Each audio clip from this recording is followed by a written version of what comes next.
I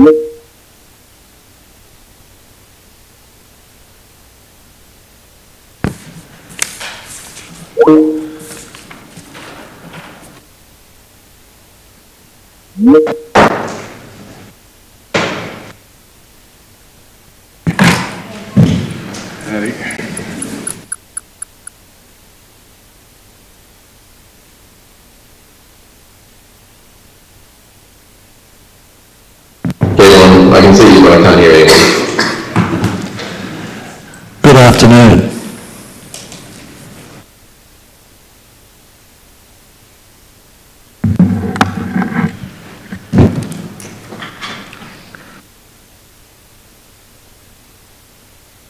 Good afternoon, everybody. Welcome to Planning Committee meeting number 235. And please understand that this is being live streamed. And also we have one of our councillors, Mayor Sullivan, is online today. Welcome, Mayor Sullivan. I'd also like to introduce the other councillors. My apologies. First, I'd like to acknowledge the traditional owners, traditional custodians of the land, of the Wadawurrung people, who are the traditional custodians of the land, waterways and skies. We pay our respects to their elders, past, present and emerging, and we acknowledge all Aboriginal and Torres Strait Islander people as part of our Greater Geelong community today. I'd also like to introduce our panel members. From the left, Councillor Aitken, Councillor Nelson, myself, Councillor Jim Mason, chairing the meeting today, Councillor Sullivan on the screen, Councillor Wilkinson, and Councillor Hathaway. Also, I want to introduce the officers. Clara Gartland, who is a Senior Statutory Planner, who will be presenting the case today. Roy O'Loughlin, Team Leader Statutory Planning, and Peter Smith, Acting Manager City Development. We have apologies from two councillors, Councillor Contel and Councillor Cadwell. It's our duty to ask for declarations of conflict of interest. I take it we have none. So also, we need to confirm the minutes of the meeting held on the 7th of December. Can we have some councillors who attended that meeting to confirm? Councillor Hathaway, Councillor Nelson. Those in favour? Carried. Thanks very much. So we're here today to consider Planning Committee case P21922, 145 Point Richards Road, Bellarine. And the procedure for hearing the items tonight is the usual procedure. I ask you to cooperate, please. The officer will present a brief summary of the written report to the committee. The panel may then ask questions of the officer. The objectors or submitters will detail their concerns to the committee, and there is a 3-minute time limit on that, and if you can keep your ears open, there will be a telephone type sound will come out, and if you're just about finished, we'll give you a few seconds later, but please try and conform to that 3 minutes. The panel may ask questions of the objector or the submitter. The applicant will detail their application and respond to any objector submitter concerns to the committee, all through the chair. 5 to 10 minute time limit, please. The panel may then ask questions of the applicant, and the panel will further discuss the application and make a decision. Now, this decision is the final decision of council, acting under delegated authority. And if anyone is aggrieved with this decision, they can then appeal to the Victorian Civil and Administrative Tribunal in Melbourne, and our staff will assist with this process if you need any assistance during office hours. So we'll now proceed, please, and in the first instance we'll hear from Clara Gartland.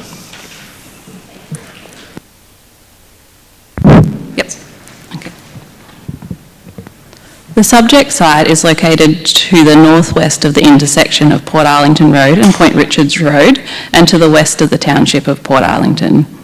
The site is within the farming zone and subject to the Heritage Overlay Schedule HO 49, which identifies it as the former dairy of the Lincoln Farm.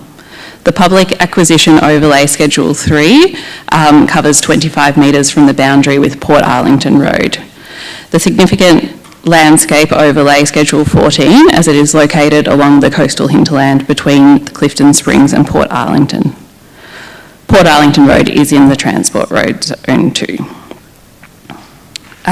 While I go through the proposal, you may wish to refer to the master plan, which is found on drawing TP02, just to follow along. The proposal is for the use and development of a chocolaterie, which consists of the use and development for industry, being the manufacturing of chocolate, and manufacturing sales, being the sale of chocolate. A restaurant with seating up to 140 patrons, 12 group accommodation units, each with 2 bedrooms and a lounge room. It is intended that the units will be used by patrons of the Children's Farm and Chocolaterie for short-term accommodation. A place of assembly, being the Children's Farm for up to 100 patrons, a caretaker's dwelling, the installation of business identification signage, and also includes an office and associated car parking. There are also buildings that require planning approval for the development rather than the use. Access to the chocolaterie will be from Point Richards Road, close to the intersection with Port Arlington Road. A sealed car park with 76 car parking spaces and a bus parking area will be located at the chocolaterie. A separate car park with 14 car parking spaces and 4 bus parking places will be close to the group accommodation and Children's Farm building. And the car parking areas are connected by pedestrian pathways. The proposed development consists of several single-storey buildings along the eastern boundary which abuts Point Richards Road. The main building to the south-east of the site, referred to as the chocolaterie, will include a manufacturing area, a restaurant and manufacturing sales area, and associated toilets and a courtyard open play area. The agricultural uses that don't require planning approval include the berry picking and primary produce sales, along with the animal grazing and orchard. Further north to the site is the caretaker's dwelling and the 12 group accommodation units and the group accommodation and Children's Farm building and stables. 2 agricultural sheds have been proposed towards the centre of the site, close to the proposed orchard. It is proposed that the chocolaterie will operate every day from 10 a.m. till 6 p.m.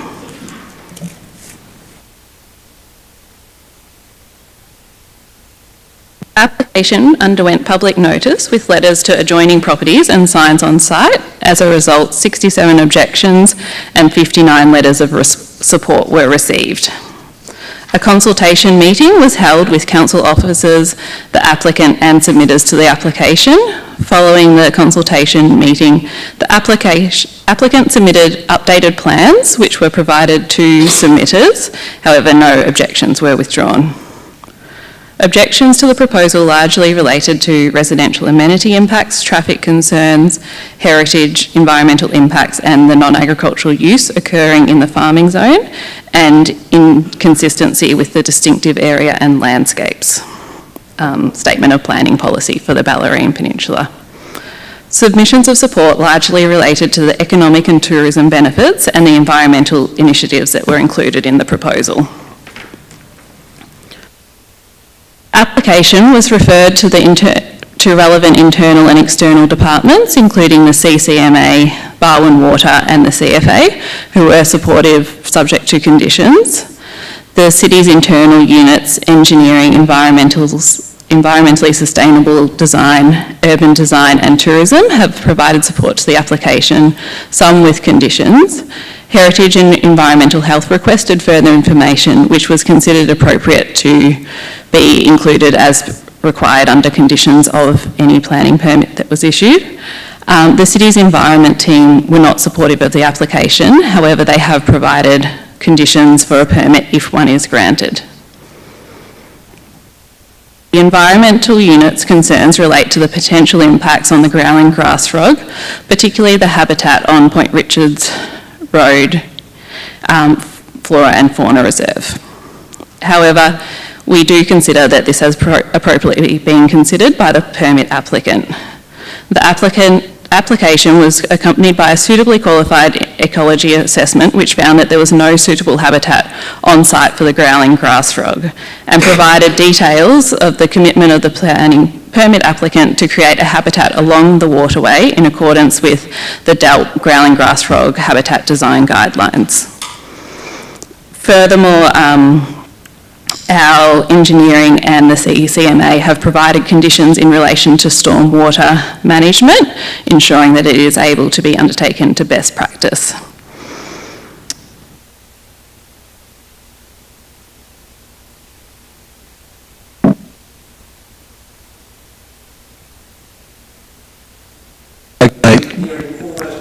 Okay. Just one moment, please, Clara. No problems. Can you just speak a bit closer to the microphone?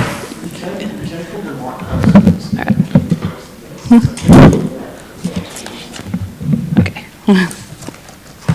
Let's give it a trial so we can see if people can hear up the back. Yep, can you hear that? No.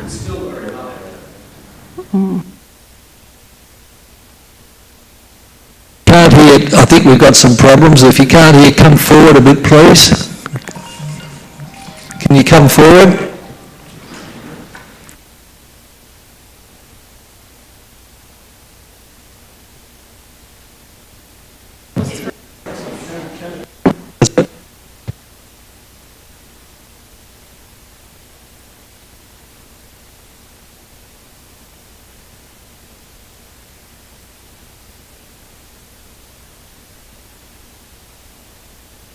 We're trying to fix the problem, but if you can gather forward to some extent, that'll help. Testing. Can you hear now at the back? It's Jim's mic, Scott Crackles. Clara? Yep. Can you hear at the back now? Is that louder? Yep. Okay. Okay, well, we'll try and proceed. Now, would you like to... It down a bit, and Jim, you can pull yours towards you too, so you don't have to lean across. Thank you. Would you like to start at your comfort, where you'd like to start again? Yeah. I'll just check. Should I start again or? We'll just, continue on. You'll need to lean into it. Sorry. Assessment of the application involved balancing competing policy objectives. The policy against non-agricultural activities in agricultural areas was considered against policy support for the expansion of tourism-related activities adjacent to designated tourist routes that do not adversely impact agricultural activities or environmental and significant landscape values. On balance, it is considered that the proposal would have minimal impact on the surrounding rural area, which is acknowledged to form part of the non-urban break.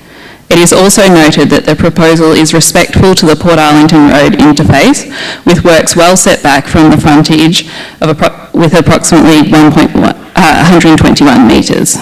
Detailed landscaping, including screening of the main building from Point Richards Road and Port Arlington Road, is anticipated to further mitigate the impact of the proposal on the surrounding landscape.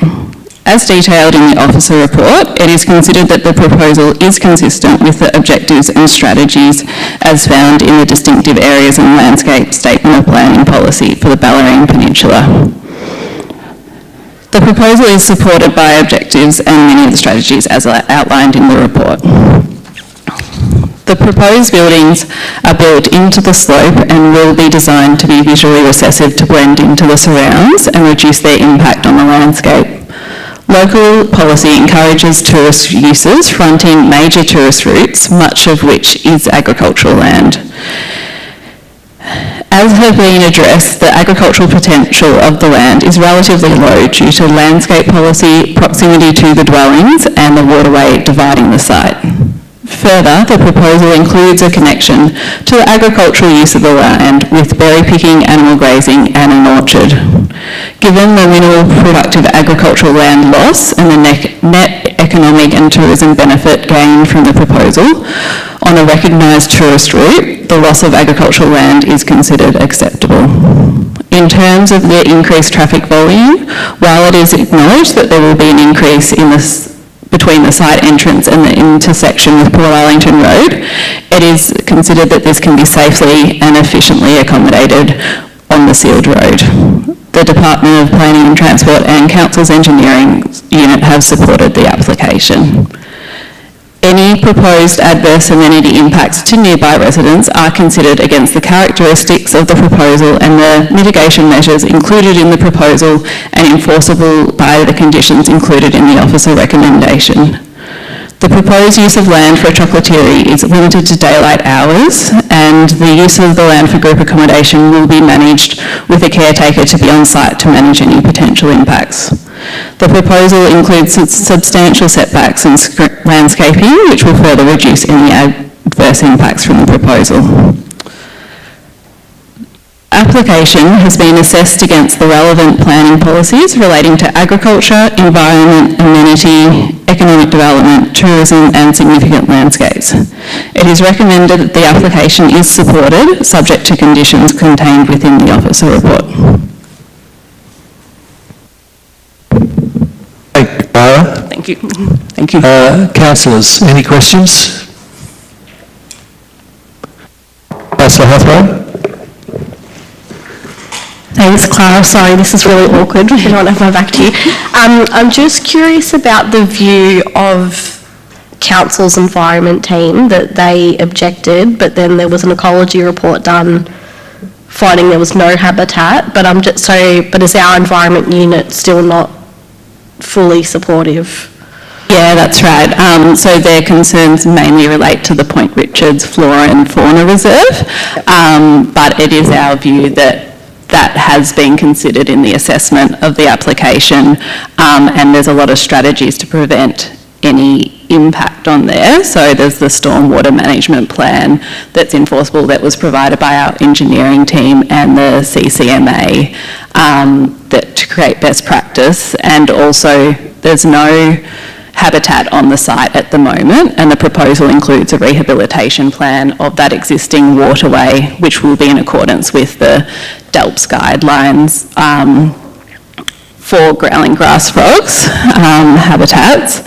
And there's just also that it is protected under the Environment Protection and Biodiversity Act of 1999, so they will have other obligations as well that aren't part of the planning scheme, and that is something that has been come up at VCAT before too, who have found that there are other obligations outside the planning permit process, so we need to consider what we can consider, and we do consider that the evidence that has been submitted has addressed our concerns. Sorry, and just to clarify, so even with all those conditions and everything you just outlined, our environment unit is not supportive even with those conditions, or supportive? Not supportive. Okay, cool, thank you. Thank you, Councillor Hathaway. Thank you, Clara. No other questions? So we have one supporter here that's scheduled for speaking, and we have had a couple of documents tabled tonight as well of supporters, but I'm now calling on John Grigg on behalf of Ashley Andrew.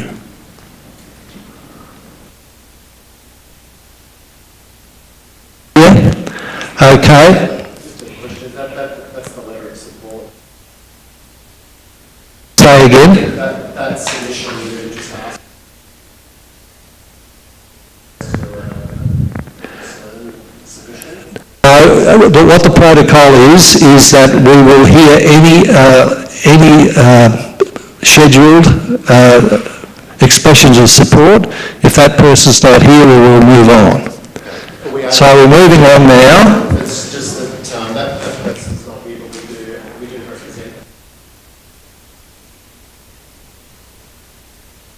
Okay, you can come forward if you want to come forward. Please give us your name and... Good evening, councillors. My name's John Grigg. We're project managers for the applicant and the development. We've received a letter of support from the Port Arlington Business Development Association, which was sent to the councillors over the weekend, about a week ago, I believe. So I'll just read the letter out.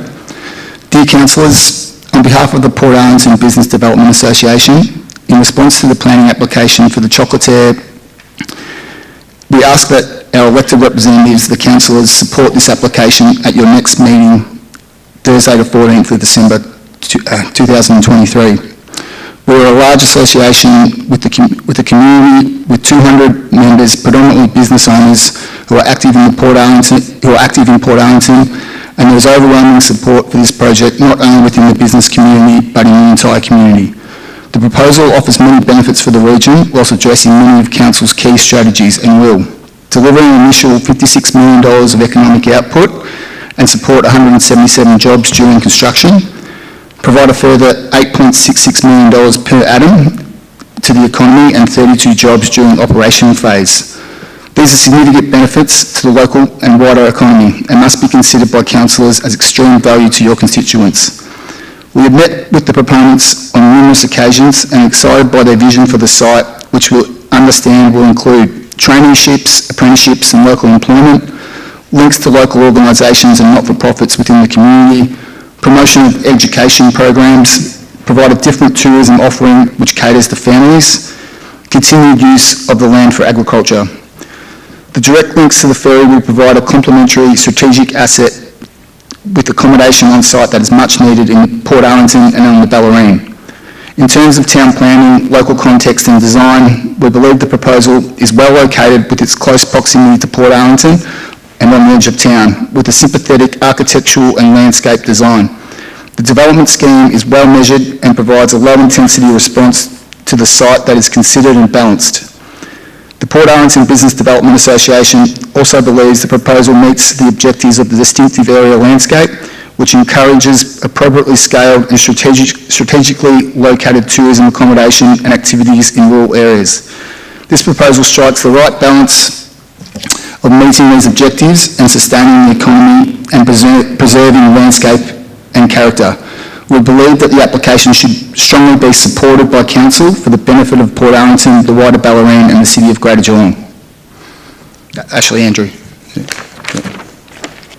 Thank you, John. I'm sorry I didn't understand that you were the John Grigg that I'd called for in the first place. Yeah. Now, just hang in there, just any questions, councillors? Councillor Aitken? Not so much on what you've just read to us, John, but are you okay to ask other questions in relation to the applicant? Sure, we'll be Or is that going to No, we'll do that later. Yeah. He's only speaking on behalf of Ashley Andrew at the moment. All right, Yeah. thank you. Yeah, I'll wait. Yep. So now we'll call Peter, the first objector, Peter Ellenby.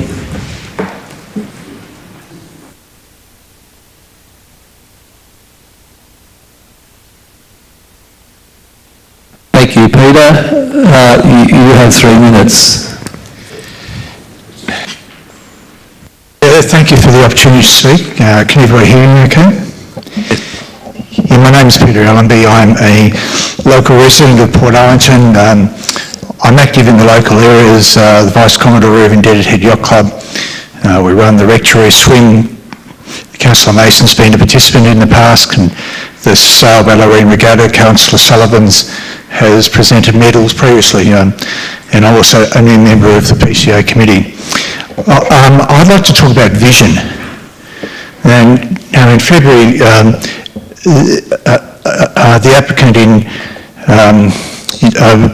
pen Ben Fabretto spoke of his vision for the site, and he spoke that he wanted a Disney experience with the chocolaterie, a garden, a farm, farm experience. But it's actually the accommodation that concerns me, in that there'll be people on site 24/7.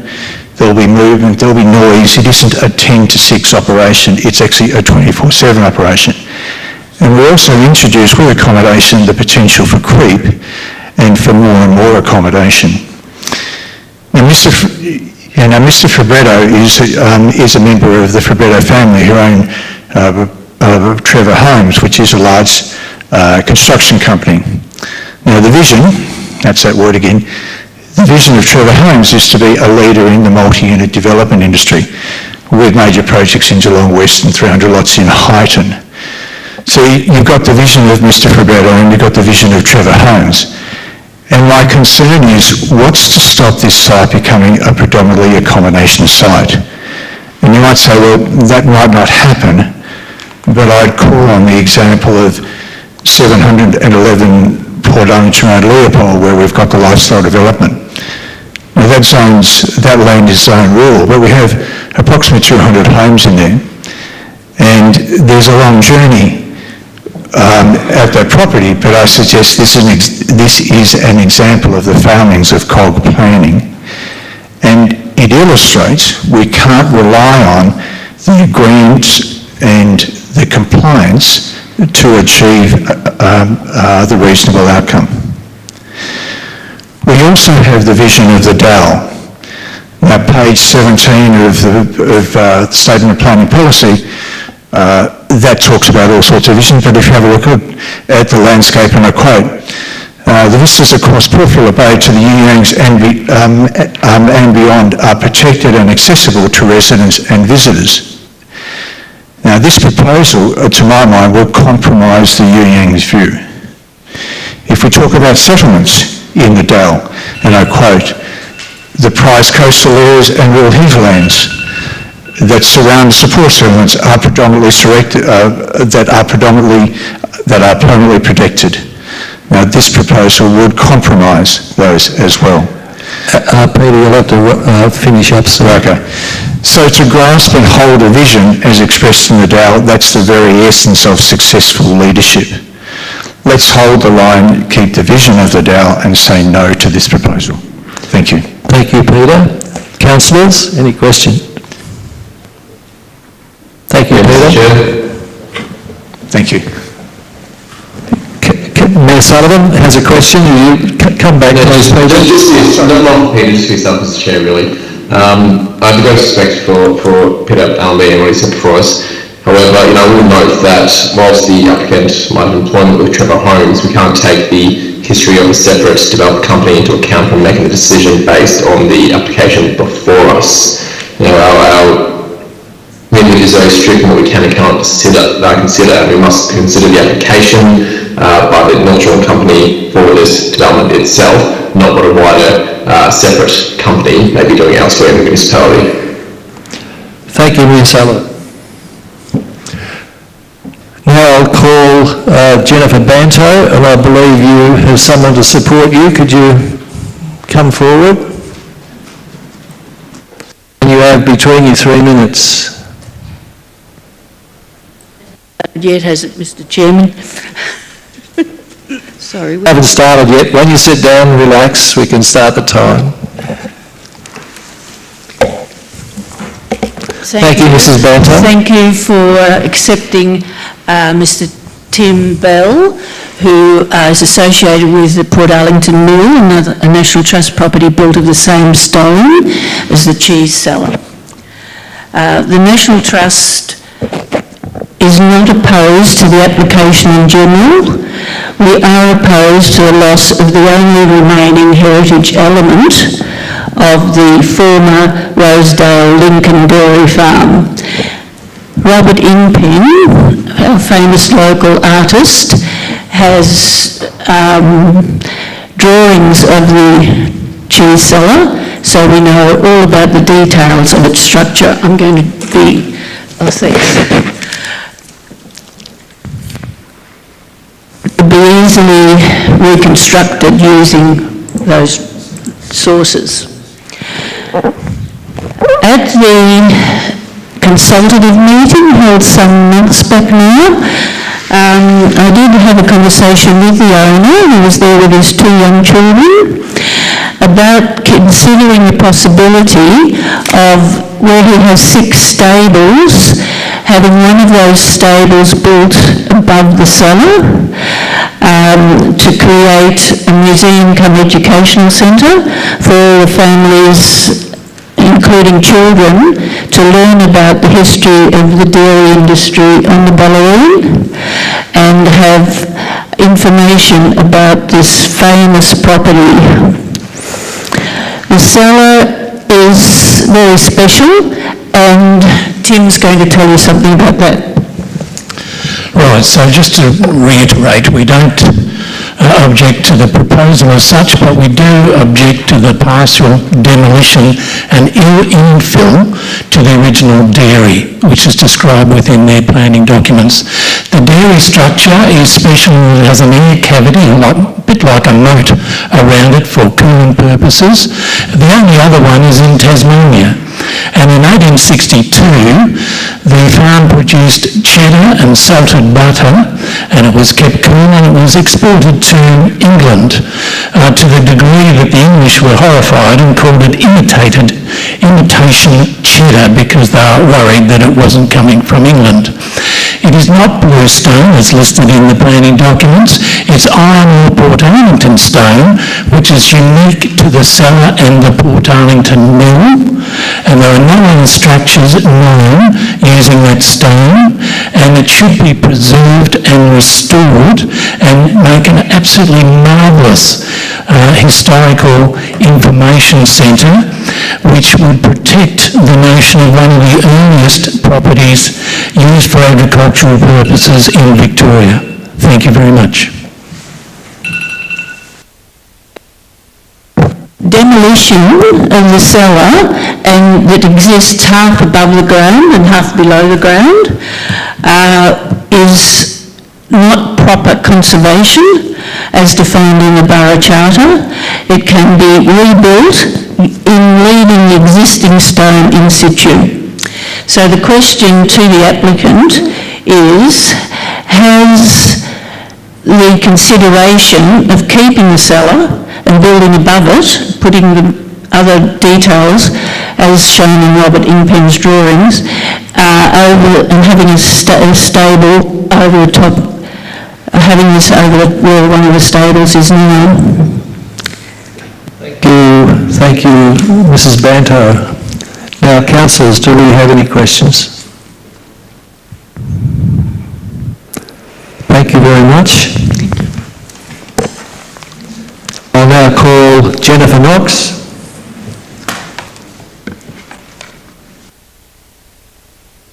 Welcome, Jennifer. Good evening, thank you. I asked a question at the September Council meeting regarding Council's commitment in applying the state government's vision in protecting the BELLARINE. I was assured that Council was committed and staff trained in the Dell. That commitment is now being tested. Council must ensure that the planning and management of the BELLARINE conserves and enhances the unique values and distinctive landscapes that locals and tourists love, including the opportunity to preserve this significant environment for future generations and ensuring protection of our precious farming land. You must say no. As stated in the application, the primary activities are manufacturing and retail. There are no grazing cows for which their milk would be used in the making of the chocolate and then sold at their restaurant and cafe. The integral ingredient, cocoa, for the manufacturing of chocolate is imported from overseas, not grown on site. A small orchard, a few animals, some berries, and a few animals for a petting zoo does not make this venue primary production and is not in any way similar to nearby vineyards. Make no mistake, this is manufacturing and retail on rural land. The landowner wants to produce a Disneyland for his children, they're his own words. This goes against the very spirit of the Dell, The northern Bellarine draws visitors for its green breaks, significant agricultural production and winning views across the bay to the You Yangs. These will be lost. If agriculture is to continue to be a fundamental part of the northern Bellarine Peninsula's economic future, including sustainable tourism, then you have no other alternative than to reject this manufacturing application on prime land and say no. This manufacturing and retail proposal outside of township boundaries on rural land loan goes against everything the Dell is trying to protect. How does the neighbouring farmer protect his right to farm, including burning off and spraying his crops when next door to a children's petting zoo and farm stay? He cannot. This then leads to incremental and insidious loss of prime agricultural land. The Collins Farm is of historical significance to the state. Growling grass frogs, listed as vulnerable, currently make this area home. The ecological study was taken out of season. Should be done between now and March, when the growling grass frogs are croaking and you can hear them. The applicant wants to destroy that habitat and then rebuild it. I mean, that's just dumb. There's insufficient infrastructure, including roads, to cope with increased traffic, especially once the Panorama estate is finished. Most are not opposed to the chocolaterie and chocolate manufacturing for Port Arlington, just not on prime farming land. Be courageous and brave, think of future generations, protect the Bellarine, commit to the Dell, say no. Thank you. Thank you, Jennifer. Any questions, councillors?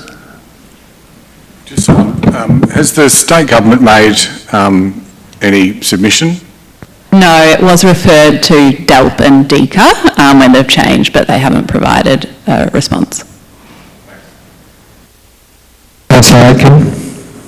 We're talking about the colonial period, which is only like about 180 years. The other 60,000 years, so has a cultural survey been undertaken of the site before it actually was ruined by farming and practices since colonial times? Or that will occur if there is excavation on the site? Because what we do know is the Drysdale precinct actually is one of the most significant in terms of Indigenous culture. So how's that actually being seen? Because the presentation that's just been made is all about just colonial period. What work was actually being done to investigate the Indigenous period? Yeah.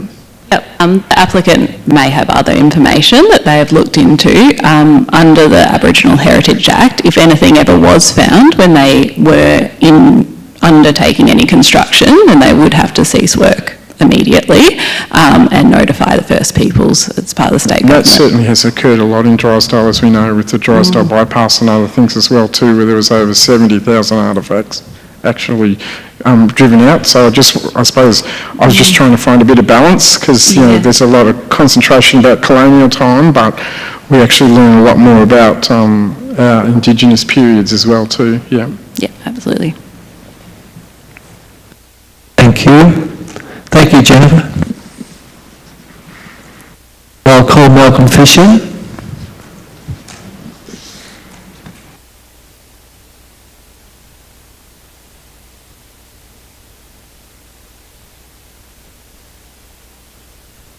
The opportunity to speak. Earlier this year, when the council called a meeting for the developer to present to objectors, we heard that his kids like chocolate, so he purchased a chocolate factory. His kids like to pet animals, so he included a petting zoo. His project manager told him to include accommodation, so he added a few units, but his true vision was a Disneyland. The proposed drawings showed all the feel-good additions such as native plants, but once the objections started to flow in, that was immediately changed to olive trees, which each step of the way was influenced by what boxes do I need to tick to get this Disneyland off the ground. But the main issue still remains: what part of the proposal meets the needs of rural land and the Dell? The Dell process consumed years of process, thousands of hours of submissions, presentations, lawyers, consultants, community groups, individuals, for a gazetted outcome to protect town boundaries. So how does a Disneyland thought bubble fit into this process? Well, it does, but only if it's within the gazetted town boundaries. Adding activities that are solely added to get the project over the line does not meet community expectations. The original proposal was titled a chocolate factory for a reason. It's a factory using imported, imports trucked in with no real aspects other than the view and a green space. If the Dell is to mean anything to COG and to the councillors, please do not set a regressive precedent by approving a factory with a few half-hearted add-ons to be built outside of the town boundary that was so hard won. Thank you, Malcolm. Councillors, any questions? Thank you. I'll now call Michael Piercy.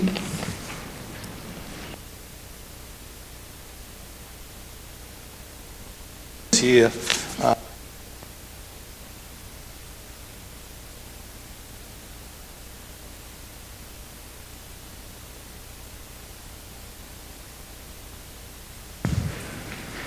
Thank you, Michael. 10 to 15,000 people per week. That's how many people we can expect to come to a development of this type and size. And how many cars and buses can we therefore expect per week? 2,000? 3,000? 4? I live on Point Richards Road, directly opposite the proposed Chocolaterie. I've lived and worked in Port Arlington since 1998. I was a copper for 22 years and I ran a caravan park in Port Arlington for the rest of the time. So I know traffic and I know tourism. Point Richards Road is a one-lane residential street, sign posted 60 kilometres per hour. There are two established chocolateries of similar size in this state. Their websites state that the Great Ocean Road Chocolaterie welcomes in excess of 10,000 visitors per week. The Yarra Valley Chocolaterie welcomes in excess of 15,000. How many can we expect at this site? Google Earth shows that neither of these are anywhere near residential housing. They have major roundabout intersections as entry and exit points, not what is planned here in Port Arlington. The entry and exits for this development are solely Point Richards Road based, a residential street. Imagine what effect those sorts of numbers will have on our local residential streets. The applicant seeks to rely on the proposed roadworks on the Geelong-Port Arlington Road that were submitted to Council for the Panorama Estate housing development. It makes no changes to Point Richards Road itself or to the type of traffic control that applies. A current give way sign won't cut it if we have the Panorama Estate and this development running together. The traffic engineers report that they supplied relies on a one-day, 3-hour vehicle count on the 30th of April 2023, the start of winter. It makes no allowances for the huge increases experienced by the bayside towns of Port Arlington, etc. during the peak holiday periods. The peak overnight population chart on the City of Geelong website shows that Port Arlington's overnight population is estimated to increase by some 356%, in dented heads by 425%. How many extra cars do they bring with them? How many of these people will go to the Chocolaterie and take their cars with them? But these are just the numbers of the people staying overnight. It doesn't include those people coming into this town just for a day or passing through or going to a Chocolaterie. Traffic exiting this development will turn left or right onto Point Richards Road. Turning right towards the Geelong-Port Arlington Road, they will be faced by a give-way sign at the moment and then exit onto an 80 km/h speed zone. Those of us that live here have regularly experienced the peak holiday period traffic. We regularly see Point Richards Road banked up as far as Golden Grove, as well as a non-stop traffic on the Geelong Road. Vehicles that can't turn right into Point Richards Road from this development will be forced to turn left and then right onto Golden Grove, Port Phillip and Alicia Courts, Tower Road and Hereford Streets. Thank you. I ask that you reject their planning application. Thank you, Michael. Once again, councillors, questions? Is there a slip road being proposed for this development? I can't see it in the plans there. No, so there was no, do you mean on Point Richards Road or Yeah. Port Arlington Road? Point Richards Road. No, there was no requirement. It was considered by our engineering team that it wouldn't be required. Councillor Aitken. And so just for clarification, so is this the same company that operates the Chocolaterie as... I don't believe so, no.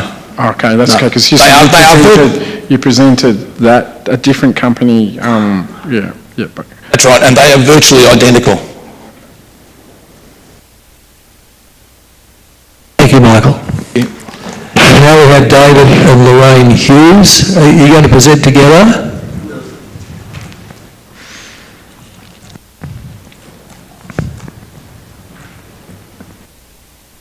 Mr Chairman, my name is David Hughes and I represent the Port Arlington Community Association. Originally, we don't actually, excuse me, we don't actually oppose the development. What we've been trying to do is get to the point of the traffic and how it's going to be handled. COG very nicely handballed the traffic to Vic Roads, and 6 months now we've been trying to get an answer out of Vic Roads as to what that intersection is going to look like. And I got an answer about 2.5 hours ago, a 2-line email saying it's traffic lanes. There'll be traffic lanes and turn lanes for everybody. Now, what's that's going to mean, I haven't a clue. There was nothing, no sensible link to go and actually have a look. I don't. So the issue that we take up is that traffic. If you look at that entrance, there is one entrance. In that entrance, all your buses, all your cars, all your delivery vehicles have to go through that one entrance. If somebody takes a bus in there with half loaded with people my age, who are half of them on walking frames, you cannot get out of the bus. If you stay by the door, the tail end of the bus is blocking the driveway. If you take it around and park it on the bus park, people on walking frames have to walk right through the gravel car park, right across through the car park to get to the gate. If the bus then remains in that parking space, you can't bring another bus around because there isn't enough room there to turn a bus around, a second bus around. For the sake of the amount of land there, to not redevelop that proposal is just ridiculous.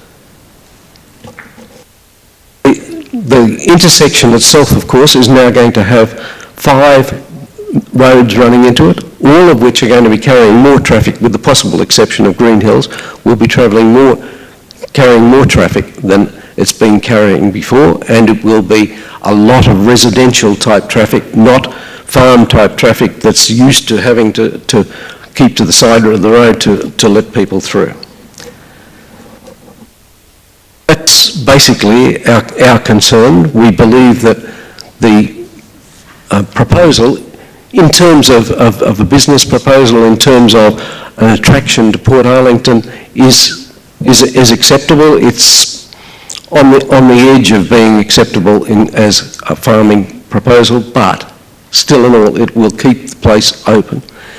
We do, and we would object strongly if somebody decided then, if the business falls over and they want to subdivide it. So, in summary, we're saying if you want to approve it, then you must put the condition on it that the traffic control must be sorted out before any construction starts. Thank you. Councillors? Councillor Hathaway. Thanks, David. So my question's for council officers. I'm just wondering if council's received any correspondence from Vic Roads in terms of like a more detailed plan of what they're wanting to do. No, so it's the Department of Planning and Transport now, they've changed their name, but no, they provided comment that they were supportive of the application, but not that anything else was required. So they're the managers of Port Arlington Road, and they have reviewed the plans and the traffic report and the proposal, and yeah, don't consider that any further traffic mitigation measures are required. Might I say, is the council's really got no idea of what that intersection's going to look like either? Am I correct in assuming that? Thank you, you've made a comment on that. Thank you, David.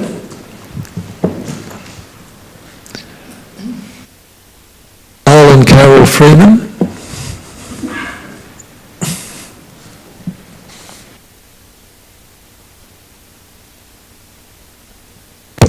Good day, everybody.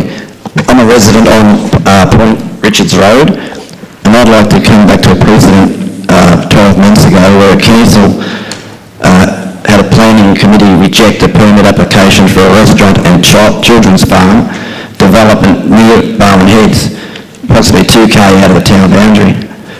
The City of Greater Geelong refused a permit at 65 to 105 Lynn Road, Connor Way, after citing sound, noise and traffic concerns from residents.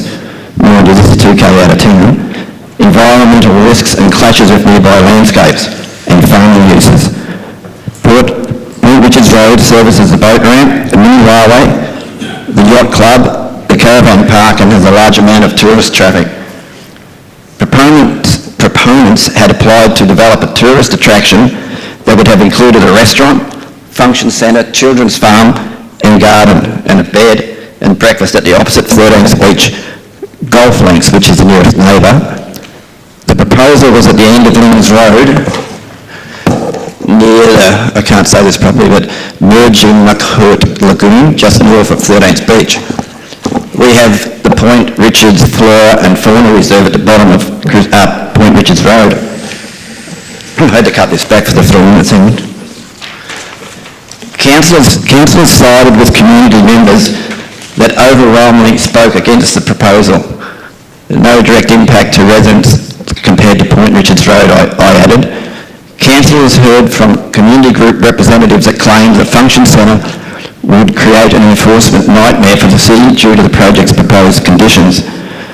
Now here we go. Bellarine Ward Councillor led the charge with Mayor Trent Sullivan moving and a more alternate recommendation to refuse the permit due to concerns around environmental impacts at the nearby lagoon, landscape character and conflict with nearby farming properties.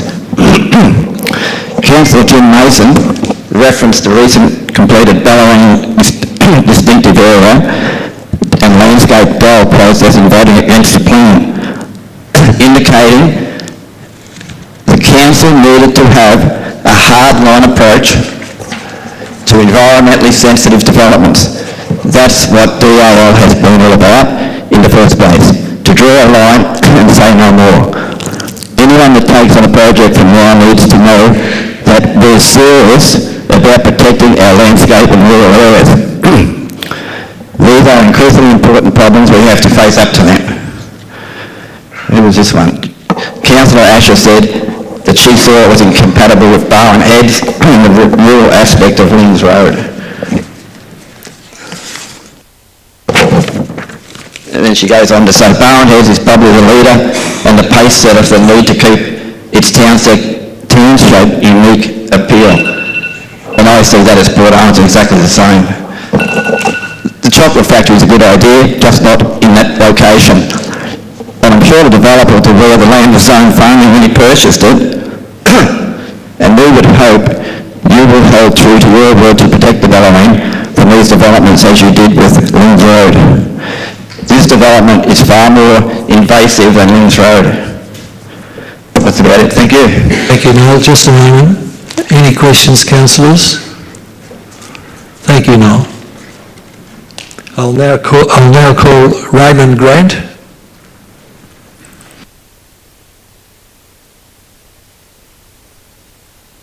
Thank you, Mr. Chairman. My name's Raymond Grant. I'm a local resident of Port Arlington. I've objected to this proposal because of the threat to the amphibians generally and to the growling grass frog in particular posed by the high likelihood of the introduction of a virulent pathogen, chytrid fungus, to the area via the proposed development. This fungus has spread worldwide, has now been found in all the eastern states of Australia, in the major cities including Melbourne. It is a fungus which spreads through amphibian populations like contact. It attacks the frog's skin, and since the frogs use their skin for respiration, it is fatal. Frogs use to them. There is no cure and no resistance, and the lighting's not very good from our side. There's no cure and no resistance to the fungus. No resistance has evolved. It wipes out all the frogs in any infected wetland with catastrophic effects on the ecology of that wetland. Bird life, reptiles, other aquatic animals, native animals. This has already happened in many areas of Australia, especially in New South Wales. This fungus spreads in only one way, human translocation. The chocolate factory proposal will involve heavy machinery, land clearing, trucks, construction personnel and their cars, staff vehicles, service and supply vehicles, customer vehicles and buses. Myriad humans with their footwear and baggage, all likely vectors of this pathogen, and many having visited all parts of Victoria and Australia generally before travelling to this precinct. The problem arises from this proposal's natural drainage pattern flowing into this section of the nearby Point Richards wetland directly below the proposed development.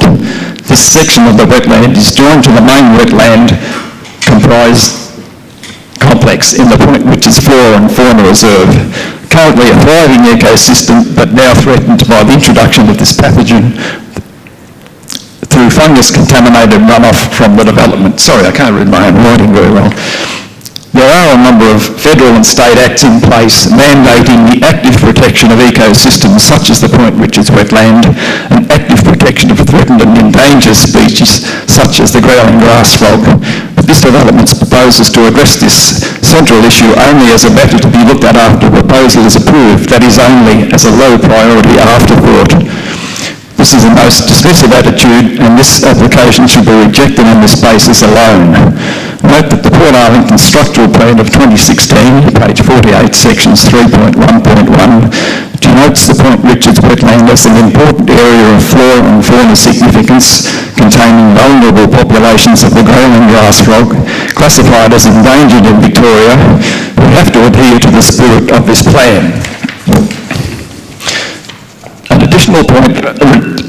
addition, the Point Richards wetland is classified as an area of cultural heritage sensitivity under the Aboriginal Heritage Regulations 2018, and under these regulations, a cultural heritage management plan is required of any proposal high impact activity affecting such an area. I believe this proposal development constitutes such a high impact activity affecting the Point Richards wetland due to the drainage pattern of the proposal having a natural course into the portion of the Point Richards wetland west of Point Richards Road and thus into the Point Richards wetland generally. This study has not been included in the application. Thank you, Raymond. I was trying to tell you to wind up. By the time I got to it, you have, so... Yes, sorry, I just struggled to read my own writing. Thank you. Now, councillors, any questions? You've been quite succinct. Thank you very much, Raymond. And now I'll call Alan Edlin.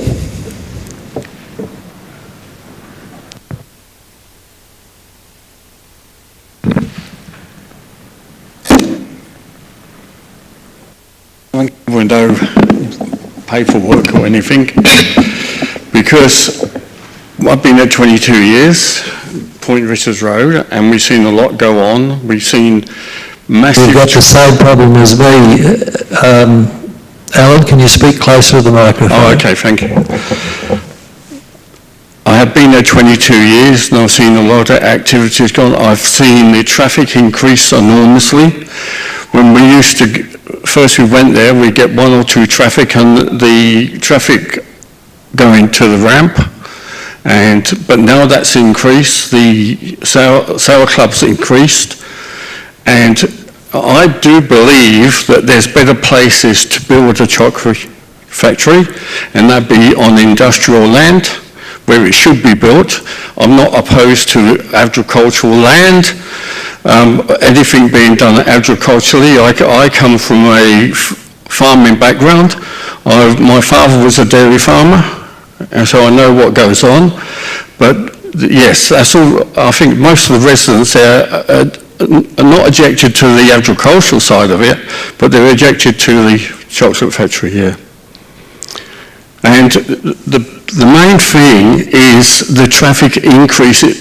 I'm not opposed to anything happening there, but I'm opposed to the amount of traffic it's going to cause in Point Richard Road and Port Arlington Road. We've seen a couple of accidents happen there in the last 6 months, and this will increase as big coaches turn into Point Richards Road.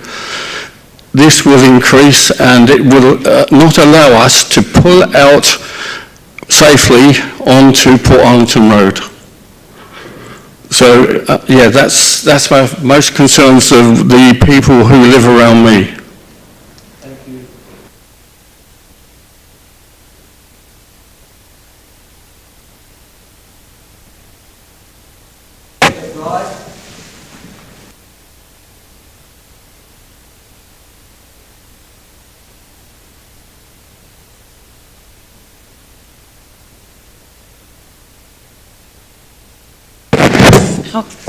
Sorry.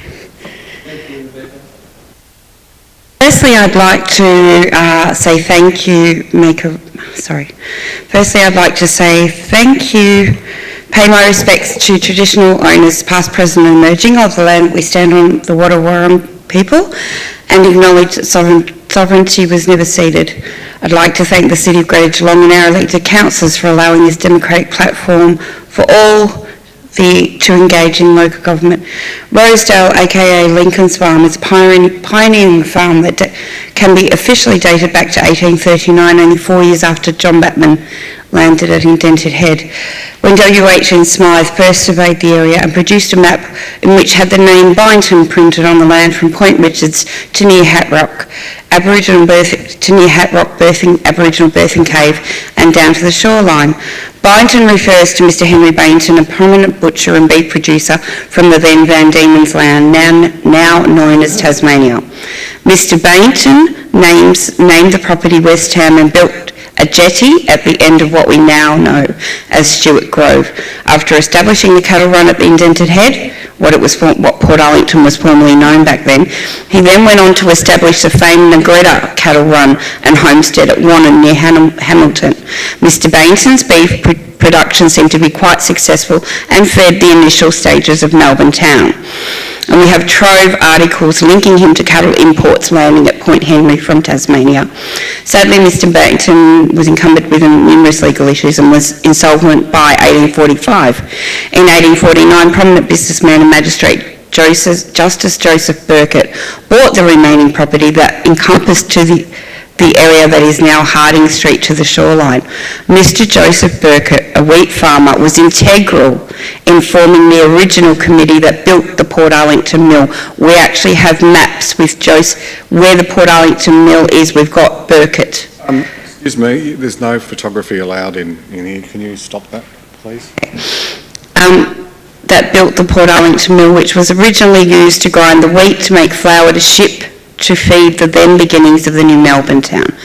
Justice Burkett was also integral to the initial committee that started the now Royal Geelong Agricultural Show, and we have evidence from electoral rolls. He was living at the property he named Rose Hill at the Indented Head from 1851 and did occupy a double-gabled four-roomed house, of which maps from 1856 show.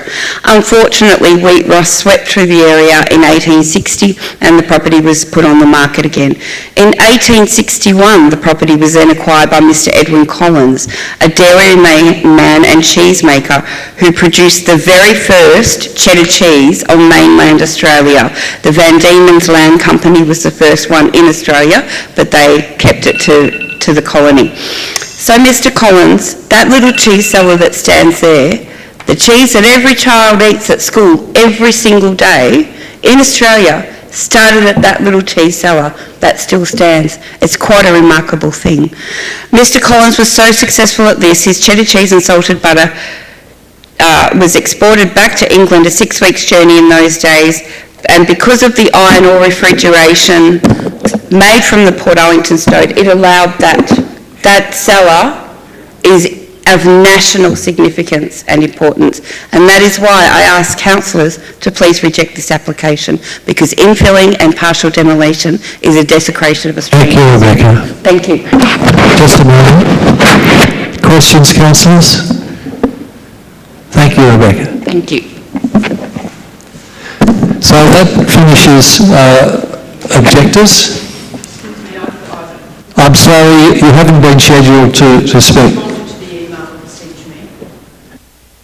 I didn't hear that. I responded to the email. I responded to that by email and said.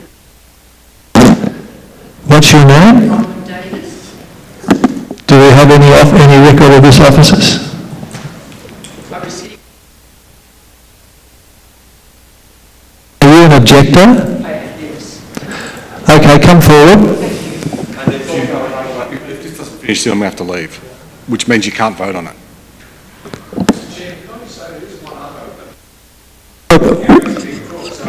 I'm sorry, we've got a strict time schedule here.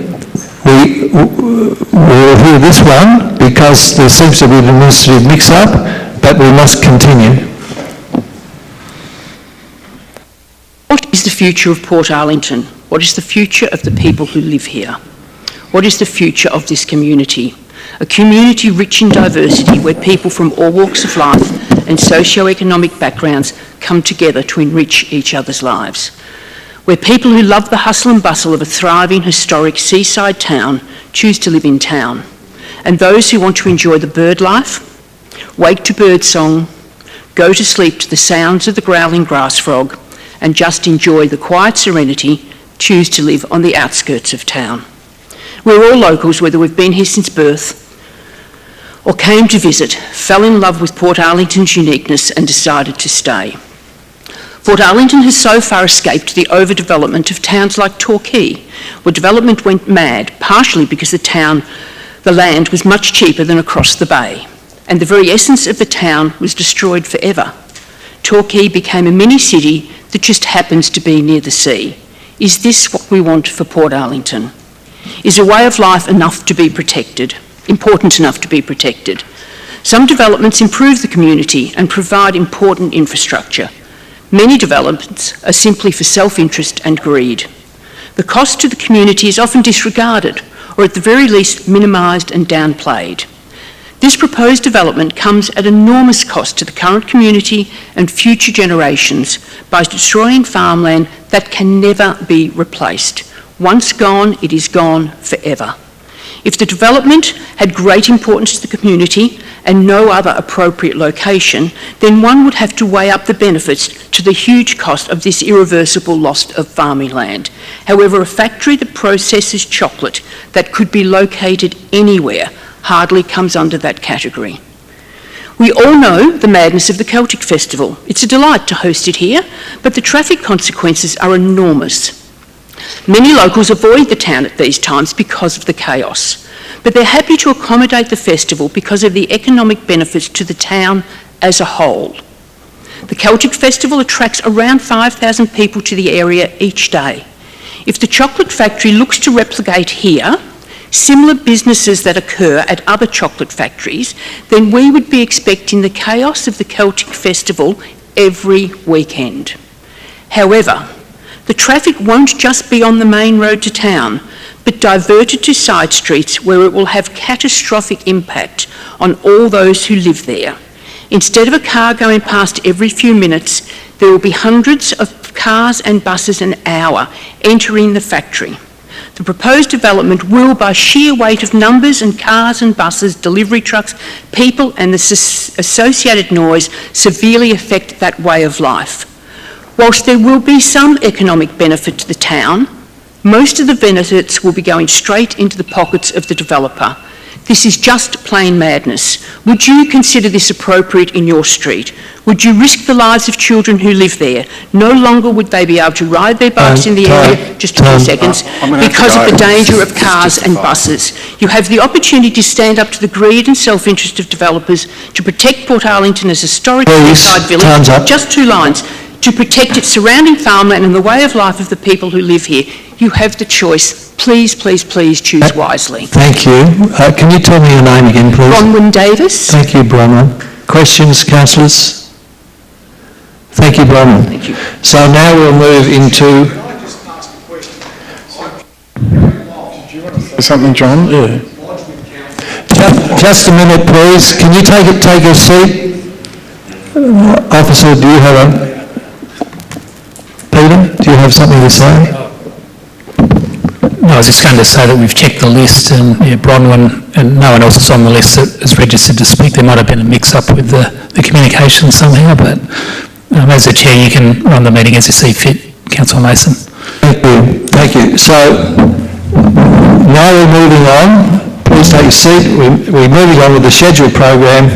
Marshall Sullivan, the applicant. Sorry, look, it probably is important to actually acknowledge that if you're not a formal objector, we actually can't accept your submission because it is a formal planning process and there is an objection period which that is the officer has confirmed that the applicant, the person that just spoke is not listed as an objector. Is that right, John? Yeah.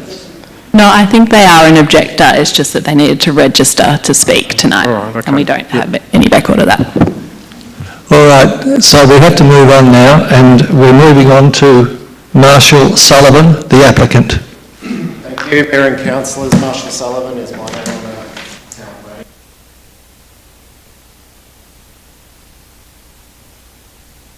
Just a snapshot of the application documentation that's submitted as part of the application. No one can hear you. Can you take a seat? So I was just introducing the paperwork that was being handed. So what was handed is not new information. But on there, just to clarify a couple of matters, there is a site plan that's on there. That's actually the old site plan. Within the officer's report is the current site plan. There's also an intersection plan. So just to outline what is proposed on the intersection of Port Arlington Road and Point Richards Road, that did form part of our traffic impact assessment and highlights what will be occurring on that intersection. In terms of this proposal, the way I'm going to do this is just briefly outline what we say in terms of its response to policy. I do have our project manager, John Grigg, here that might give an overview of some economic and overall benefits of the proposal, and we do have Ben Fabretto here as well, who might say a few words. But very briefly, this proposal is about, I guess, balancing the policy objectives. The planning scheme specifically says that we need to balance conflicting objectives in favour of what would be achieving a net community benefit. In terms of how you might balance some of those competing objectives, you've got to think about what those competing objectives are. And what we say is that the proposal leans heavily in favour of meeting the broad provisions of the planning scheme, both in terms of the provisions of the zone and parking provisions and the technical provisions, but also, and importantly, the policy framework, including the DEL. The DEL we've heard about a lot tonight. We've heard that it doesn't meet the intent of the DEL. We say quite different to that. We say that we do meet the DEL. The DEL doesn't say this is the line in the sand, nothing is to occur. And what the DEL does say is that, and I'll just read just very quickly, and it's referred to at page 47, it affirms the significance of green brakes, which is what we're located within, but it also confirms that they play a key role in the economy in supporting agricultural production, natural resources and tourism. And it explicitly states that the Bellarine Peninsula, which is a declared area, stands as one of Victoria's premier visitor destinations, emphasising and enduring importance of tourism in the economy. The DEL specifically discourages urban development forms like service stations and long-term residential villages.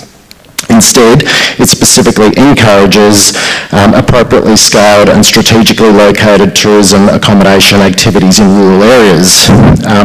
So it's about, this is that comment about balancing these competing objectives. So we need to make sure that we read these types of policies in full and not be selective as to how we read them. We fully agree with the officer's report. We think it's an excellent report. We have got no comment to make in relation to the proposed conditions contained in the report. We accept them all, and we thank council officers' support for that proposal. And in terms of consultation, we've been through this process. We've been 2.5 years is when we started this process with council, and through pre-application meetings, we've had public consultation meetings. We've been through a variety of different forms of consultation. We've amended the application to respond to concerns. We meet the farming zone provisions, and all referral authorities support the proposal, which is significant, both internal and external. The Council's Environment Unit have raised concerns in relation to the growling grass frog. That is a protected species under the Flora and Fauna Guarantee Act and the Environment Protection Biodiversity Conservation Act. That's a state and Commonwealth piece of legislation. This isn't a case of ignoring the significance, the hugely significant habitat of that species. The concern was that there was the level of detail. The council officers have put a condition on the permit to deal with that, to require more detail provided. We don't have any habitat on site. We're providing habitat. In terms of the objections, which I'll go through briefly because I'm speaking really quickly because I'm mindful of time, what's to stop, I think one of the objectors, what's to stop accommodation? Well, the planning permit stops further intensification of other things that aren't specified in the planning permit. So the Dennis Moore scenario or other caravan park, that's not what's proposed here. It's not open for council to consider that. That's not what we're doing. The Dell I've spoken about in terms of views and so on. We don't impact on those views. This is, remember, about a net community benefit that we're trying to deliver here. We are proudly protecting and providing habitat. What we haven't really heard about is, we heard a lot about the policy, but we didn't really hear too much about how the individual concerns, what the individual concerns were, except for traffic. Traffic was probably the one thing that we heard about. We've got a traffic impact assessment. There was reference to buses. If you go to the traffic impact assessment that form part of the application, there are turning diagrams. We've got full bus movements that are provided. There was a comment in relation it's on the edge of being acceptable. We think it's well and truly within the provisions of being acceptable. We can't do this in an industrial zone. We can't do it in a residential zone. We can't do it in many other zones. The farming zone is an ideal activity where you get to combine all of those things. I will hand over briefly to Mr. Grigg, if that's okay, how much time have we got? Time's up. Time's up. How much more time do you need? They fall out of question time. All right, let's hear some questions, please. Any questions, councillors? Yep. Thank you for that. Sorry, my voice is going. I'm just wondering, has there been any consultation directly between yourselves and the Wadawurrung traditional owners, or have any objections come from them direct to you that you're aware of? There's certainly been no objections raised by the Wadawurrung. In terms of determining whether a cultural heritage management plan is required, that's set out in the Aboriginal Heritage Regulations. There's a very small section of the northern part of the site, and it's covered on the officer's report. You can see it. It probably represents, I don't know, maybe a couple hundred square metres. There's a condition on the planning permit to require that area to be fenced off, and as a result, the planning permit application does not trigger approval under the Aboriginal Heritage Act. Any other questions, councillors? Can I just ask, what's the total investment in terms of capital that's being proposed for the site? Because it's pretty significant what... Councillor, can you speak into the microphone? Yeah.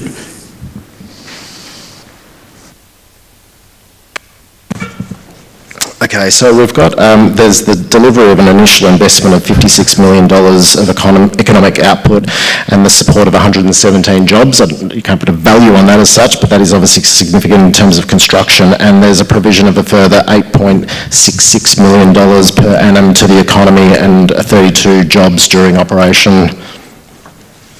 That part was just the capital spend I was wanting to just get an understanding on. And also the intersection upgrade, I presume that has been developed with the Department of Planning and Transport, and it is included in the presentation information that you presented tonight. That, what level of investment is that you're actually putting into that as well too? Do you know? That intersection, and on that page you'll actually see there's a stamp that's been approved by Vic Roads or the Department of Transport. Not sure of the actual cost of that intersection, but it would be delivered as part of the Providence. And it is at the cost of the developer, it's not? Not at the cost of us, but it's the cost of it's privately funded, but not by us. Thank you. And just what the other question was clarified before, you're not associated with the other Chocolaterie. In fact, you're using the Freckleberry, which my understanding is an existing Geelong business as well too. So is that correct? Yeah. It is, and I do have Ben Fabretto here, local businessman of Geelong, and if you're open to it, he's more than happy to introduce himself. I will just say one thing. There was reference a few times about Disneyland. You can see the plans are clearly not Disneyland. Now, when Ben referenced Disneyland, what he was meaning was the wow factor. It was to create a place where visitors want to come to and experience something amazing for, as part of that tourism experience. It wasn't about Disneyland, in its true sense, and it's not fair to suggest that, and I think most objectors would understand that was the case. And through the chair, there has been mention about the heritage value associated with cheese. Your business plan and your proposition actually talks about how you wish to repurpose the physical heritage, which is the cheese making area. Is there any plans to acknowledge the cheese component and culture that has been presented to us tonight as well too, or is that something that could be embraced at a future stage to link with? Because it sounds like there is some significant historical linkage with it. I mean, cultural protection isn't just buildings. Cultural protection is also what activities occurred on site as well too, which is why we ideally would love you to be able to embrace the 60,000-year Indigenous heritage, and then if there are ways to link with the colonial heritage, which appears the cheese-making component seems to be a very significant and unique one at that site location. Yeah. Sure, and I'm getting nods in the background by Ben, and in addition to that as well, Ms Banto did raise the issue of the concern of the demolition and that original heritage fabric. We're retaining that. We do have Dr David Rose, Council's Heritage Advisor's full support of the application as well, and we do intend to repurpose that. That's actually included in that small package of information that I've given you. We're open to how that might be repurposed, including, as was discussed at the consultation meeting, which we more of a drop-in session. We wanted more of to be more of an open session for the community, and we're open to having illustrative sort of displays within the building, maybe some old photographs. If we can find any of the old sort of traditional equipment that was used, that would be an ideal space for that. So yeah, it's those sorts of ideas that we want to sort of really tease out. And again, the officers included a condition from David Rowe dealing with some of those heritage matters. But yeah, and if we're going to embrace some of the Aboriginal cultural values as well as part of that, including in that northern section, perfect. Thank you for a comprehensive answer. Yeah. Thank you. So I've got a few questions to Marshall, and the first one follows on from the heritage. I understand there's some archaeological value there too, and there's highly likely to be a well. Are you aware of that? We have, it's the site, there's a heritage inventory, it is a heritage inventory site, so it's additional control under the Heritage Act, not the Aboriginal Heritage Act or heritage controlled by the planning scheme, it's under the Heritage Act. So there are some requirements, I'd have to refer to my notes in terms of the specifics of that, but we are definitely aware of that. Thank you. I'd like to focus also on the farming component. The land is zoned as farmland, and so one would assume it's being farmed at the moment. I understand there are noxious weeds growing on the property now, along the waterway, African box thorn and other weeds. If it's being farmed according to good practices, can you explain why these weeds exist now? A good question. I'd be just speculating. I'm not the land manager or experienced in farming pursuits, so it's probably unreasonable, except I'd just be giving you a speculative response, Mr Chairman. But what I can say is that this proposal is giving something back, and that's the other thing, that in terms of balancing decision making, it's what's been given back here, and we are revegetating this waterway. We're bringing it back. If you would look at it, you probably wouldn't even call it a waterway. It's a depression in the ground. This is something that's bringing back. We're revegetating. We're forming it. We're doing it through engineering plans, and is also improving the water quality that'll have downstream benefits. And that's why we are surprised that Environment are raising those concerns. It could be argued, though, that this should be done anyway, regardless of the chocolate. Particularly noxious weeds, because they're required to under other pieces of legislation, and it's probably a common issue for all farmers. Further, can you explain, I don't really understand the 12 cabins. What's the purpose of those cabins? So it's been identified that there is a shortage of accommodation opportunities on the Bellarine Peninsula in all areas, both high-end and also eco-type tourism options, which is obviously recognised in the DEL as well. That is identified that eco-tourism accommodations are suitable, and this is about that visitation experience. So we've provided the Chocolaterie itself, the place of assembly, which is the children's farm, and it also provides an opportunity for families to actually stay on the farm overnight or for a couple of days and provide that additional visitor experience. So the families staying overnight, children, where do they inspect the farm operations? Where do they inspect the farm operations? How do they get involved in it? I think there's quite a few different ways that they intend to do that, through school groups. If you're not even staying there, you have school groups come to the site. There's the berry and the orchards, and and obviously the farm animals. So I don't know what the curriculum would actually be in the actual makeup, but I can obviously ask Mr. Vibretto. Yeah. So yeah, it's just that whole sort of farm experience, and yeah. Okay. So where are the cattle? So what's the purpose of the stables? What's the purpose of the stables? For the children's farm, so that's where you might have that, because you've got to have obviously a shelter for the animals, and there might be goats, there could be, who knows, there might be pigs, there might be chooks, there might be calves or lambs in lambing season. So there's different opportunities for them, and that's why that area has been set aside for that. So do they come and go at night, or are they there during the day in the stables, or are they permanently there? Do you mean the visitation to the children's farm? In the stables? I think it'll be a combination of both, because obviously if you've got lambs, they're going to be potentially coming and going.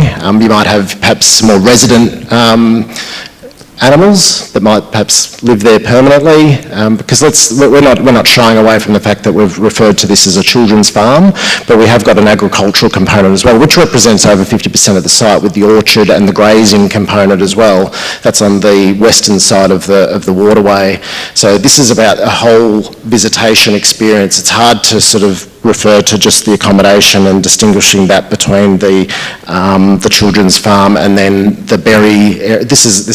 There's a collection of different activities occurring here, which is what we say separates this proposal to many other proposals that may have been put to council. And then when you start to, not that it's the role of this council to look at whether an alternate location is better, because we can't do that. But even if you do that, you can't, there was reference to having this in an industrial area. Well, therefore, you can't have the accommodation and you can't have some of the agricultural thing. If you want to say, let's do it in the township boundary, well, you can't do the agricultural component in the children's farm within the residential zone. So you can't do that. So I understand you have a caretaker? Correct. Do you have a farm manager?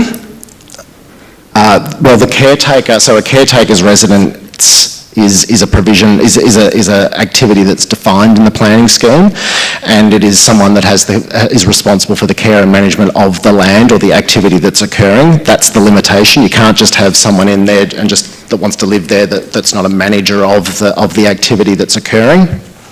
I haven't seen any facilities for animal management like stockyards, coming and going of transport vehicles for stock. Okay. So, do you have a PIC number? A PIC number? Oh, yep. Property identification code. Okay. Any other questions, councillors?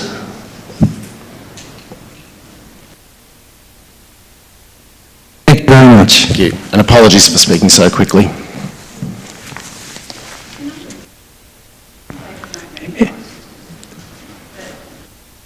Any further questions, councillors? So do we have a motion?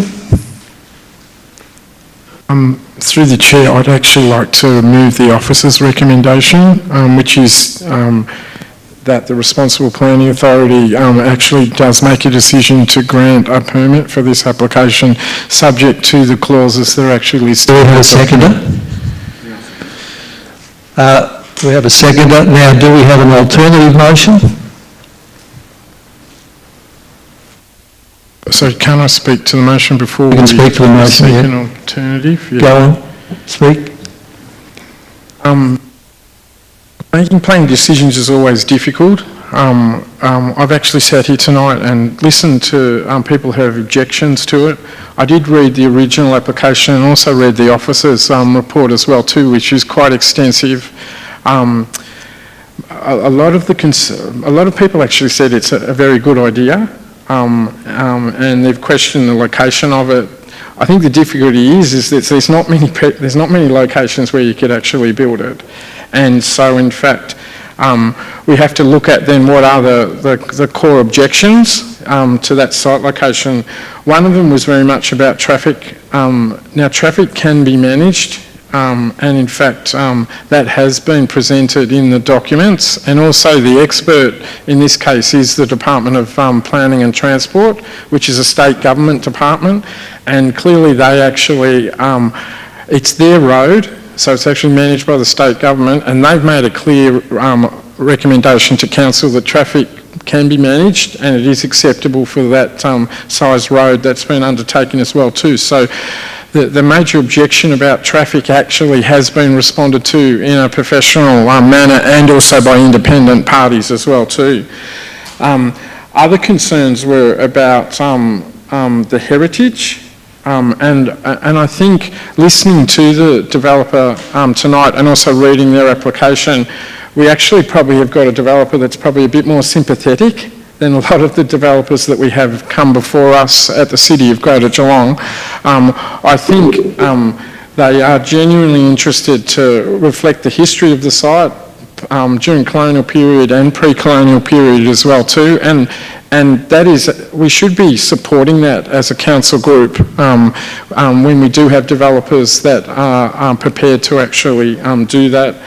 And I think the uniqueness of this proposal is the diversity of activities that they actually are undertaking.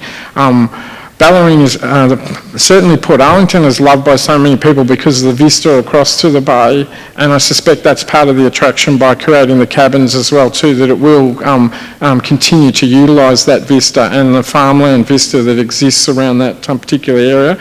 And look, I personally always like to try and see how you can support good local businesses,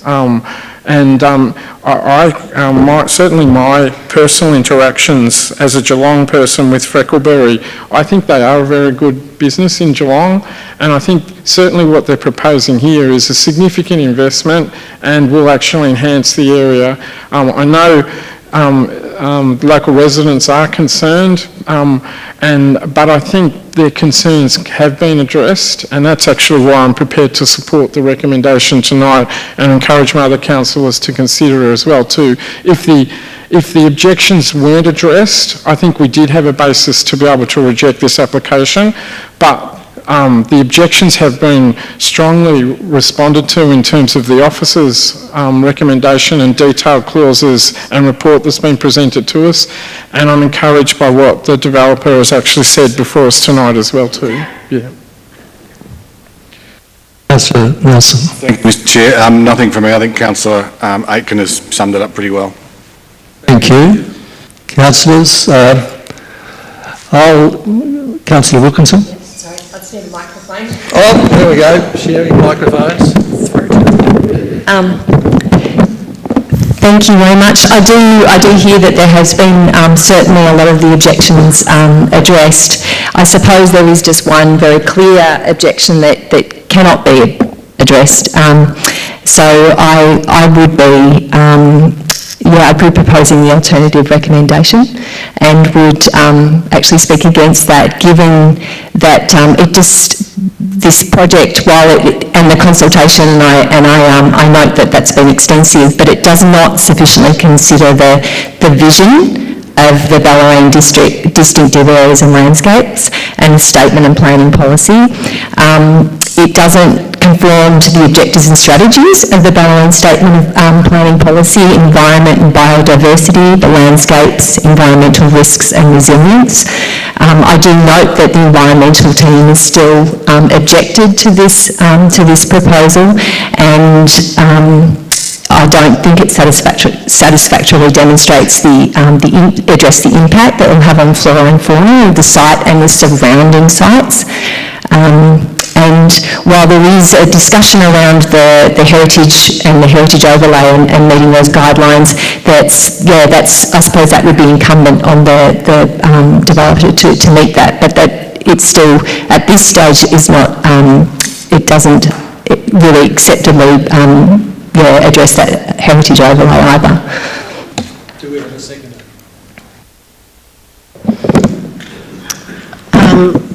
Yeah, look, thank you to everyone that presented today and for the information from the reports. I'm going to second the alternate motion as well. I think that the largest concern from me is that Council's own Environment Department are still objecting to this proposal despite all the conditions imposed. And we've heard comments tonight about the ecological study which was done that found no suitable habitat, but I think it was Jennifer that commented that this study was done out of season for the growing grass frog. And as a council, I think we've got responsibility to be protecting endangered species in our region. Look, there's multiple concerns in relation to traffic, both the intersection, which we've seen the plan, but there have been other comments made about the impact on residential areas, and we've heard from Port Arlington residents that they've seen the volume of traffic increase over the years, so it's not just about that intersection, but the impacts on the residential areas, particularly in peak holiday season. I don't really feel like that's been addressed or that concern allayed by the information that's been provided tonight. I'll leave it there. Thank you, Mr. Chair.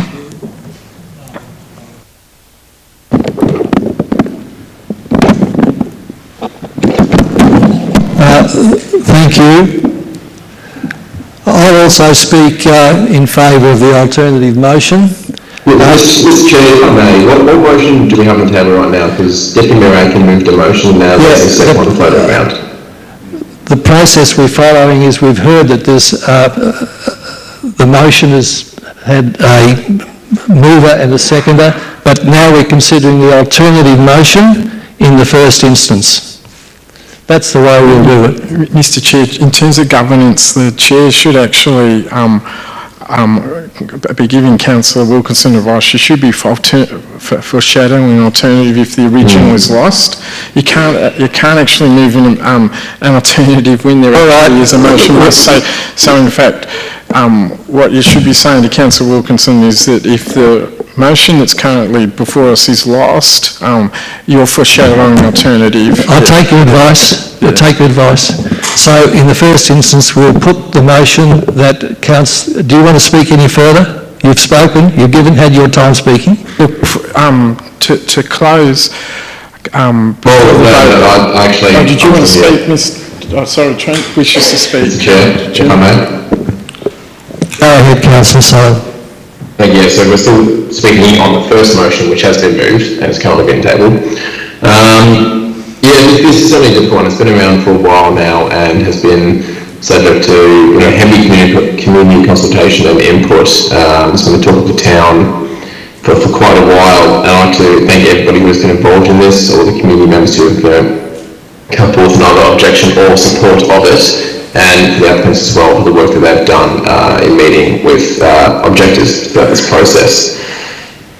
But as councillors, we are bound to make decisions on the regulatory framework that we do operate under and the rules and regulations that are within that one. And going through the report put together by the officers, we do put a lot of weight and trust in their recommendations and what they bring before us. They are the experts and we do trust them heavily. So we'll see a report this says that this application does fall under the usage of agriculture in the farming zone due to the 4 agricultural usages that they do offer here. When we have a design that's actually quite listed down as respectful to the Port Arlington Road interface, having a 121 metre setback there, it's hard to overlook.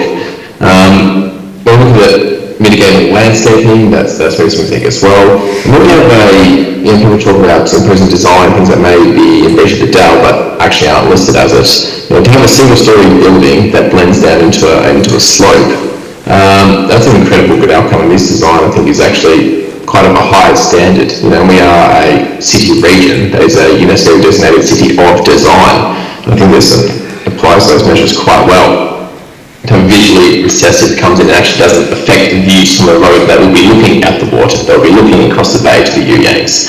All that will still be there, still be fully able to be appreciated by community and visitors. When we look at the wide array of policies which we're trying to apply here as well, we know a shortage of tourism accommodation across the BELLARINE. 90,000 beds in our region in total. When we look at the opportunities for year-round commerce or employment, where we're trying to give people opportunities to stay locally, stay in the BELLARINE and still have access to jobs and entertainment as well. When we want to add to the diverse offering that our tourism industry, does offer to not only residents but to the world, this would be a unique addition to things that we already have here. We already have plenty of wineries do a fantastic job. We look at the usage of this land as well. Just up the road we have Think Fencing, which is actually an industrial manufacturer on the same zoned land as this, and they win award after award after award, and everyone talks incredibly positively about them, not just in the BELLARINE, but in the city as a large. Definitely want to take into account the reports from our environmental department. But technically Coal's report that shows that there's no grass crops in this area here, that there's a substantial plan and conditions to make sure our precious environment is maintained. And the water work, this one done by Farm Board and the planning there, is actually very, very substantial, so I'm all about that. And the plans to rehabilitate the waterway as well. We're not seeing the water go down in heavy rains and where it floods and pulls down to the bottom of rambles and whatnot and Point Richards roads. This can actually go a long way to mitigating that fact and have better water outcomes, not just in this immediate property itself, but in that wider part down there too. Traffic is a major one, it really is. I've been in contact with the local state member about traffic in this, but the intersection in particular, and to have something now that we're talking Sci-Fi Vic roads, that this upgrade, this intersection, will be happening and will be up to a safe standard, but that's heartening to hear, because that will mean that traffic won't be diverted down other residential streets during peak times. That's the information we have in front of us. Very curious about the cheese cellar as well, the history behind that, because there's something that we do want to have protected, but at the moment, we can say some people might argue against this application, the fact that there's a history on this property, but opposed to that, I'm not sure anything about the history being currently done to improve it either. There's no alternate plans to bring this forward for better recognition widely, so I'm not sure the difference there. But in terms of applying the planning policies in regards to agriculture, environmental amenity, the economic tourism ones there as well, and significant landscape. We've heard from the applicant, we've heard from community members as well. In this moment, consider the planning policies in front of us. I believe it does meet it, and I'll be supporting the application. Thank you, Mr. Mayor. I'll be speaking against the application. I see this as a really encouraging and excellent proposal in very many ways. But I don't think that it has been thought through to a full extent. I think it could be much better than what it is. I note, as I noted earlier, that it is in a farming zone. It is being farmed at the moment to that is regarded as degraded land. It's got weeds on it. It is not being managed properly, or not being managed in accordance with the highest standards.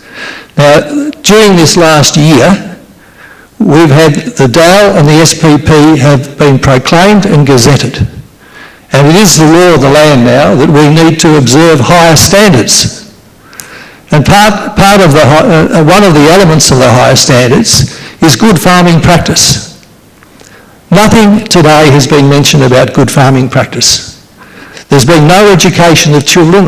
There's a fairly open-ended demonstration of showing kids a few lambs in stables or whatever it is. But there's been no demonstrated intent to provide any high practice in agriculture, and no intent to educate the families and the children that come to visit the site. And certainly there are many good aspects to this proposal. I think that from the point of view of farm management, there's a long way to go, and this needs to be thought through to a higher extent. I also heard some questions about the transport, and the intersection, which in my mind is unresolved. I think Councillor Aitken mentioned heritage education. There might be other work that could be done on that to improve this proposal. So I think, on balance, best practices, and there hasn't been a good enough indication on how we would improve and respect the finer points of the distinctive areas and landscapes, the statement of planning policy elements, which are mentioned in actually an alternate recommendation. So on balance, a very good project, but doesn't satisfy enough for me at this point in time. Any other speakers? You can close the debate. Look, to my council colleagues, I wish you to understand that we're actually supposed to come into this process with an open mind, and in fact we're supposed to look at the officer's recommendation with an open mind. We're supposed to look at the applicant's position with an open mind, and also consider the objectives with an open mind as well too. What's been said tonight, to me, I think the applicant's got a very good case to go to VCAT to actually say that the council actually had a predetermined position before it actually entered into the council discussions tonight. Now, that evidence will be all presented before VCAT, so councils need to understand when they do make statements at planning meetings that they are recorded and they can be used as evidence before the tribunal. And there's some strong statements that have been made tonight that suggest that predetermined positions were actually made by individual councillors, and that's actually in breach of planning regulation and also our responsibilities as local government members. I don't think the argument has been articulated enough to say that this is a good proposal but it shouldn't be going ahead. If this is a good proposal, we should be supporting it to go ahead and then trying to enhance it to actually be even better than what has been presented by the applicant. I think the spirit at which the applicant has actually put forward the presentation, and clearly they have worked extensively with the council's planning department.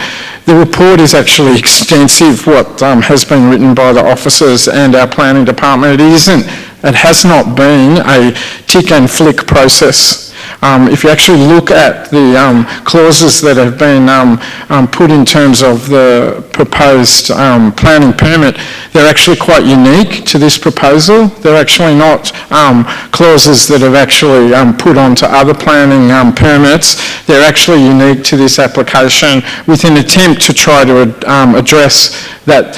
The DEL is not about no development happening, and if people actually think that the state government has created the DEL so that nothing will happen outside town boundaries or on the Bellarine, unfortunately they do not understand what has actually been put in place by the planning minister, and in fact the applicant is very much within their right to actually use the DEL as an argument before VCAT to actually say why the application should be allowed to go ahead. So I actually think there's confusion clearly then in the public arena and certainly amongst the council group as well too, that the DEL actually means no development or limited development can occur outside the town boundaries. So I'm disappointed with what's been, it looks like is going to be the outcome tonight. But before councillors do make their final decisions with their vote, please consider the facts that have all been presented to them by the officers, by the applicant as well too, and that there is actually no council policy that actually can be used to restrict and not issuing a permit tonight for this particular application. Yeah. All right, I'm putting the motion. Those in favour of the motion? 3 in favour. Those against? 3 against. It's my prerogative as chair to place a casting vote, and the motion is defeated.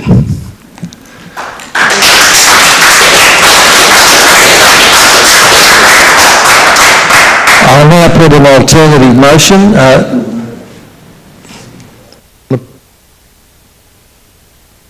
An alternative motion that the responsible authority, having considered all matters which the Planning and Environmental Act... Sorry, point of order.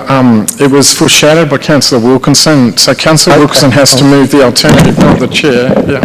Thank you. And thank you, Councillor Aiken, just to point out that we all come in here with an open mind and make our decision thereby. I would like to propose the alternative recommendation that the responsible authority, having considered all matters which the Planning and Environment Act 1987 requires it to consider, decides to refuse to grant the planning permit for use and development of the land for a chocolaterie, industry and manufacturing sales, restaurant, group accommodation, place of assembly, children's farm, caretaker's dwelling and business identification. The proposal does not produce acceptable outcomes in terms of the Bellarine Statement of Planning Policy, the Municipal Planning Strategy or the Planning Policy Framework. Does not sufficiently consider the vision of Bellarine distinctive areas and landscapes. The Statement and Planning Policy 2023. It will result in the permanent removal of agricultural land for agricultural production. The proposal does not produce acceptable outcomes in terms of the purpose and decision guidelines of the farming zone. It has not satisfactorily demonstrated what impact, if any, will have on the flora and fauna of the site and its surrounds. The proposal does not produce acceptable outcomes in terms of the purpose and decision guidelines of the heritage overlay.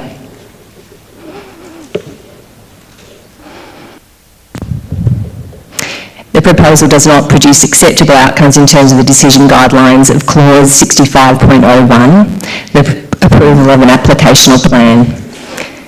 It will result in a material detriment to the owners of nearby residential, and it does not produce acceptable outcomes in terms of the purpose and decision guidelines of the farming zone.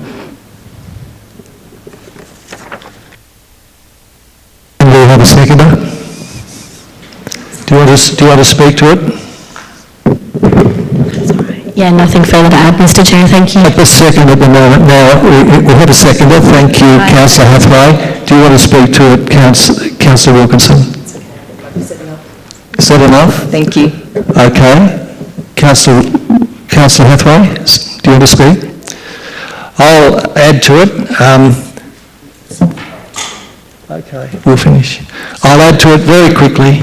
As I said before, on balance, the distinctive areas and landscapes and the SPP have not been sufficiently considered, and certainly development is allowed under certain circumstances, under the guidelines of best management practices of the environment and of the distinctive areas and landscapes. There are many reasons as outlined in the alternative motion, and I'll now put the motion. Those in favour of the alternative motion? I'd like to speak against the motion, which I'm entitled to, Mr Chair. Yeah. We try to respect the desires of various members. You may speak. Go ahead. Over time. Look, I certainly made my position clear. I think false hope's actually been given to the objectors tonight, because the applicant is within their right to go to VCAT to challenge the decision that the council is making tonight, and I certainly believe they have a very strong argument. They will be able to use the officer's original report and recommendation. They also will be able to use their own presentation as well too, and also what's been discussed at the committee tonight. So unfortunately this process isn't over for those people that are in the audience that believe that this process is now stopped. The applicant is within their rights to actually go to VCAT, and I suspect because of the level of investment and work that has been done that they will probably consider that. So we have to take that in consideration as a council as well too. Yeah. Any other speakers? I'm putting the motion. Those in favour? Those against? And once again, it's a case of 3 each, and I'll have the casting vote, and the motion, the alternative motion, is carried. Thank you.